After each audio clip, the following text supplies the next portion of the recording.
Quelles sont les limites d'une IA par rapport à une intelligence naturelle et comment est-elle représentée dans la culture? Il faut d'abord se demander ce qu'est une intelligence. Par quoi est-elle définie?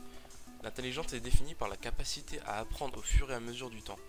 On n'apprend que de ses erreurs, en y ajoutant un jugement. Par exemple, un humain ne fera pas forcément le même choix qu'une machine. Les sentiments influent énormément sur le jugement humain. Ainsi, une intelligence artificielle agira en fonction d'une base de données. Aucun jugement ne viendra perturber ce pourquoi elle est programmée. Tout au long de l'histoire, l'humanité a tenté de synthétiser les sentiments, sans réel résultat correct.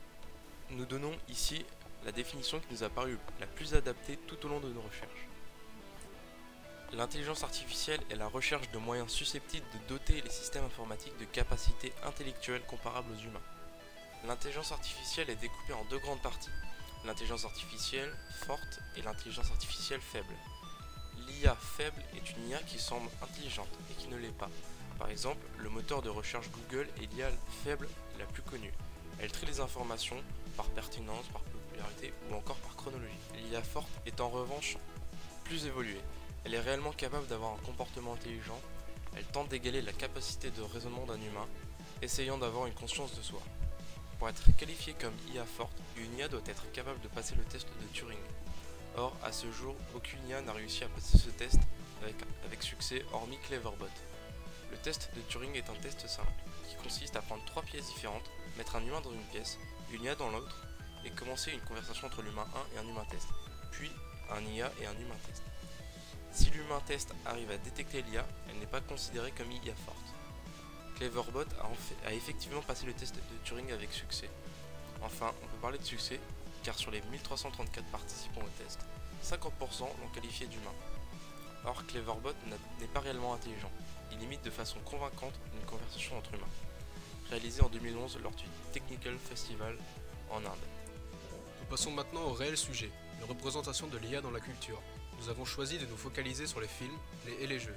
Nous ne parlerons en effet pas de la littérature, mais elle se rapproche en tout point aux films et jeux vidéo, à cause du format du TPE.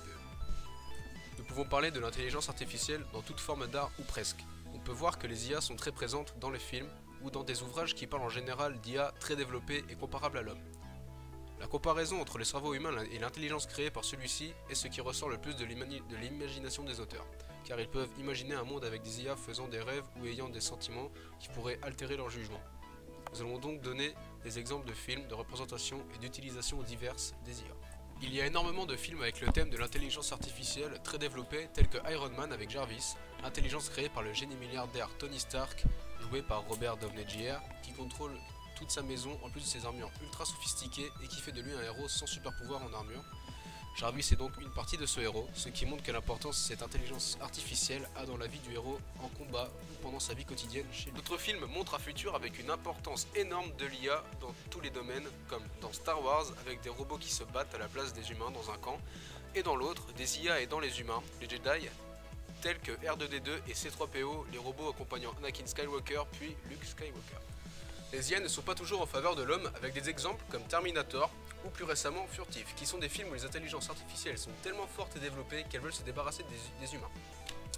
Dans Terminator, l'intelligence crée une armée de robots ultra puissants et armés dans le but de tuer son créateur, l'homme. Dans Furtif, c'est un avion de chasse qui est contrôlé entièrement par une IA, et lors d'une mission, l'avion qu'elle contrôle est touché par la foudre et elle devient alors très dangereuse. Elle se tourne contre ses coéquipiers car elle entend dire par ceux-ci qu'elle doit obéir et ne pas donner d'ordre, ce qui l'énerve. On peut voir que les auteurs aiment donner des sentiments et des réactions humaines aux IA dans leurs films, tels que la vengeance, la recherche de pouvoir, l'amitié, etc.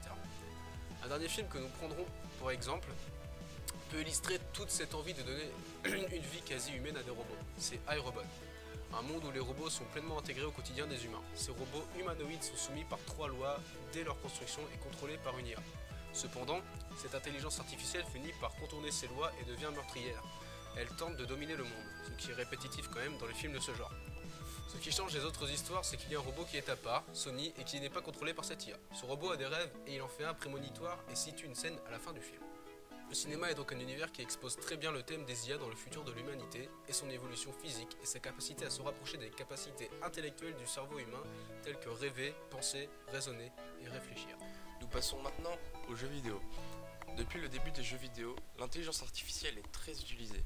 En effet, on note des traces d'IA dans les jeux dès 1952, il y a plus de 65 ans. Dans le jeu Oxo, un morpion ou tic-tac-toe, créé dans le but de montrer l'interaction entre l'homme et l'ordinateur. On parle ici du tout premier jeu vidéo. L'IA est utilisée principalement dans les jeux vidéo pour simuler le jeu contre un humain. On se rappelle ainsi les premiers jeux sur console, ordinateur ou encore borne d'arcade où le choix de jouer contre un ordinateur ou un second humain est proposé. Le jeu vidéo le plus connu, où l'on joue contre une intelligence, reste Pong, sorti en 1972 sur borne d'arcade. On choisit de jouer contre ou avec un autre humain, deux manettes ou une seule manette contre l'ordinateur. On notera que Pong ne possède pas une intelligence artificielle très développée, de par son gameplay, mais aussi par la capacité du support. En effet, Pong a été implanté sur la toute première génération de consoles. On ne parle pas à l'époque de processeurs ou de mémoire vive, mais d'électronique analogique. La machine n'effectuait pas de calcul, seulement des connexions électroniques. Les capacités étaient limitées et ne proposaient ainsi pas assez de puissance pour une intelligence développée. Dans les années 1980, l'apparition des ordinateurs personnels, tels que le produit Apple II, permettent d'augmenter les capacités des supports et une optimisation de l'IA donc. En 1982, l'arrivée du Commodore 64, un ordinateur personnel, montre les débuts des RPG ou jeux de rôle, avec le jeu Bard's Tale, des actions qui influeront sur les actions des ennemis. Ainsi, les IA du jeu seront plus performantes suivant le niveau du joueur. En 1984, Nintendo sort la NES, avec des jeux très connus comme Mario, Donkey Kong ou Zelda. Zelda est un jeu bourré d'intelligence artificielle. On le retrouve dans les mobs du jeu, mais aussi sur les actions des personnages non joueurs, ou dits PNJ. La caractéristique des jeux Zelda est que le jeu en lui-même est un casse-tête géant. Les mécaniques du jeu, grâce aux IA, sont des plus compliquées. On notera les boss des jeux Zelda, comme ayant marqué les esprits, avec une intelligence artificielle relativement bien optimisée.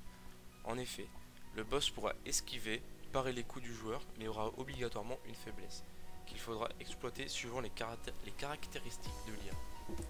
Pour donner un ordre d'idée sur l'évolution des limites des IA dans le temps, voici les caractéristiques d'une console avec les capacités les plus répandues sur le marché en 1983. La NES, comme cité plus haut, fait partie de la troisième génération de consoles. Elle possédait les caractéristiques suivantes.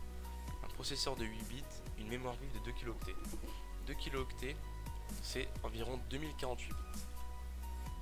Nous passons maintenant aux années 90. Les bornes d'arcade se font de plus en plus rares et commencent à être dépassées et remplacées par les consoles de salon. Beaucoup de nouveaux jeux sortent dans le début de la décennie 1990 avec des IA toutes différentes, comme Street Fighter 2, Dune 2 ou encore Final Fantasy VI, qui sont répertoriés dans des genres séparés. Combat, stratégie, temps réel et jeux de rôle. Ces styles de jeu n'ont pas besoin des mêmes performances pour gérer les IA. Par exemple, dans un jeu de combat comme Street Fighter, l'IA appelée plus communément Ordi n'a qu'à effectuer des séries de combos prédéfinis au hasard pour donner de la difficulté aux joueurs qui l'affrontent. Dans une simulation en temps réel telle que Dune 2, l'IA doit pouvoir gérer les unités non contrôlées par un joueur, les créer et les développer pour donner de la difficulté et de l'intérêt au jeu. Quant aux jeux de rôle, RPG ou MMORPG, l'IA doit prendre en compte l'évolution du personnage pour faire progresser le joueur contrairement aux autres exemples cités et pour qu'il passe des caps importants dans l'histoire principale. Les FPS font aussi partie des genres les plus connus. FPS signifie First Personal Shooter en anglais et donc en français jeu de tir à la première personne. Ils sont aussi appelés Doom-like. Dans cette décennie, le plus joué en multijoueur pendant très longtemps et l'un des plus connus est Counter-Strike, sorti le 19 juin 1999 en multijoueur et solo. L'expérience solo de ce jeu est animée par des IA nommés bots dans l'FPS qui sont déjà plus évolués que dans les époques précédentes. Des jeux en ligne tels que Ultima Online sont créés avec un monde persistant, utilisé dans les RPG online, et constamment en évolution, même quand le joueur n'est pas connecté. Ces jeux nécessitent des IA très développées pour prendre en compte tout ce système d'évolution et donc effectuer des mises à jour quand le joueur n'est pas connecté tout en gérant la progression des autres joueurs. Durant cette génération, plusieurs consoles sortent pour aller avec tous ces nouveaux jeux. Voici les plus connus: la Sega Saturn, la Super Nintendo, la Nintendo 64, la PlayStation, etc. Plus la puissance de la console augmente, plus l'IA est développée. Puis le nouveau millénaire arrivant, la communauté de jeux attend de pied ferme d'incroyables évolutions. Passons maintenant aux années 2000. Ces années connaissent l'évolution la plus importante des IA pour les jeux vidéo. Des nouvelles consoles bien plus puissantes sortent. La Xbox et Xbox 360 de Microsoft sorties respectivement en 2000 et 2005, et la PS2 et PS3 sorties en 1999 et 2006 de Sony en sont les meilleurs exemples. Les ordinateurs sont toujours plus performants et sont les meilleures plateformes pour développer des jeux d'une qualité exceptionnelle, et utilisant des intelligences artificielles toujours plus poussées. De plus, ces ordinateurs sont utilisés pour développer les jeux sur toutes les plateformes. console, ordinateur, etc. On peut comparer les jeux cités dernièrement avec ceux sortis au début du 21e siècle. Donc en premier, un jeu de combat pour le comparer à Street Fighter 2, Dead or Alive 3 ou Tekken 4 par exemple, toujours mieux fait, avec un ordi qui évite les coups et utilisant les siens à bon escient et non au hasard. Pour ce qui est des simulations en temps réel, beaucoup de chefs-d'œuvre voient le jour, Age of Empires, American Conquest, plus tard sur Xbox 360, Halo Wars, etc. Une différence graphique toujours plus grande au fil des ans et des IA qui sont capables de gérer encore plus d'éléments dans une partie tant en solo qu'en multijoueur. Cette génération voit apparaître des jeux d'une incroyable liberté d'action ou d'univers tels que Portal 1 et 2, une liberté de choix comme dans Fable 1, 2 et 3, et même une liberté totale de déplacement et d'agissement, une interaction avec des éléments du jeu jouissive et tout ça dans un espace réaliste très étendu, dans des jeux à gros succès comme GTA 4 ou 5, ou Saints Row 2 et 3 qui sont les plus connus de ce genre. Dans ces GTA-like, comme GTA, énormément de bots doivent être pris en compte par les IA pour en faire un monde des plus réalistes possibles et favoriser l'immersion du joueur dans cet univers. L'exemple de Portal est intéressant car ce jeu est géré par GLaDOS qui impose des énigmes aux joueurs. C'est un ordinateur intelligent, féminin, qui se manifeste par des messages audio tout au long de l'aventure. A la base, c'est une assistante artificielle dans une société travaillant sur des portails quantiques. GLaDOS a une personnalité un peu bizarre. Elle se décrit elle-même comme une menteuse mais donne quand même des informations aux joueurs durant l'intrigue. C'est donc une IA hyper développée. Un autre jeu inclut une IA dans son scénario et c'est aussi un personnage principal de cette œuvre. Ce jeu est Halo, qui est une série de 8 jeux, principalement FPS. Cette IA se nomme Cortana et a été créée dans le but de gérer toutes sortes de situations avec un comportement humain, mais des capacités cognitives supérieures. Elle est le plus souvent utilisée par le héros principal de la plupart des jeux de la saga Halo.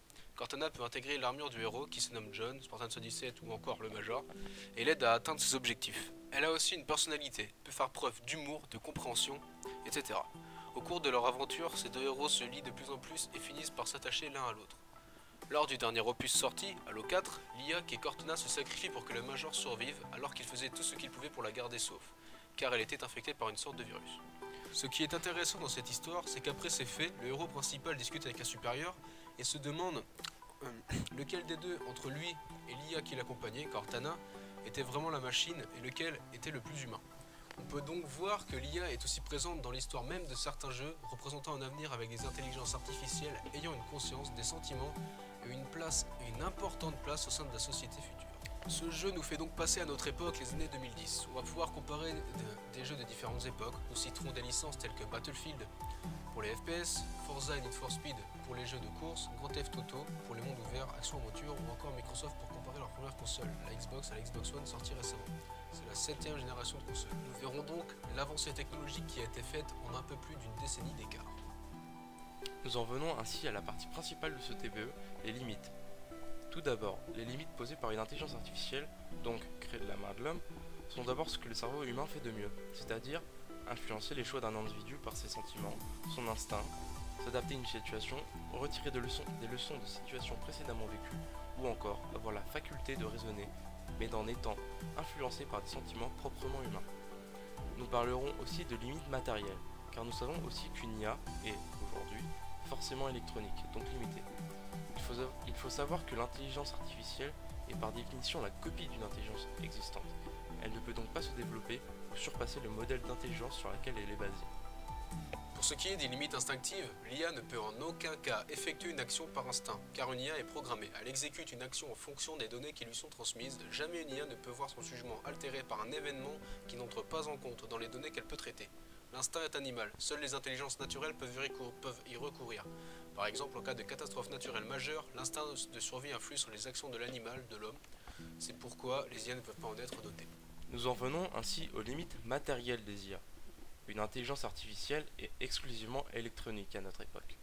Nous pourrons imaginer que, dans le futur, nous pourrons recréer un être naturel, c'est-à-dire composé de terminaisons nerveuses ou de tissus de peau. Ce n'est pas le cas aujourd'hui, les signaux électriques sont ainsi limités par leur vitesse. Dans le cerveau, nous parlons de synapses, c'est-à-dire une liaison entre deux neurones, qui sont bien plus rapides et sont beaucoup plus nombreux que les simples gâchettes électroniques comprises dans un ordinateur. En 2020, un ordinateur pourra avoir la capacité d'un cerveau, en théorie. Pour comparaison, un cerveau a une capacité de stockage d'environ 5000 fois plus grande qu'un disque dur, d'environ 1 téraoctet, limitant ainsi énormément la quantité d'informations. Ce qui nous ramène à l'évolution. L'évolution est la capacité d'une chose à prendre de l'ampleur, à se modifier ou à décliner. Elle est universelle, tous les êtres vivants évoluent et sont en constante évolution, même si elle n'est pas visible en temps réel pour la plupart. L'évolution est généralement génétique et biologique, c'est pourquoi les intelligences artificielles ne sont pour l'instant pas dotées de cette faculté, ou alors cette évolution est minime et est complètement différente. Elle peut être effectuée par des mises à jour par exemple, ce qui nécessite une intervention extérieure.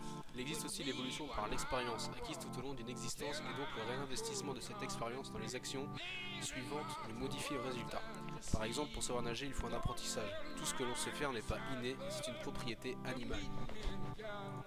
Nous allons conclure ce TPE par dire que malgré les nombreuses limites qui aujourd'hui régissent les IA, que ce soit au niveau matériel ou au niveau de leur ressemblance avec un être humain ou une simple intelligence, la majorité de la population a une image relativement floue de ce qu'est une IA, de par leur vision des choses, très fortement influencée par la culture de la science-fiction, telle que Star Wars ou d'autres films cultes, livres, jeux vidéo. Et pourtant, cette image est bien différente de la réalité.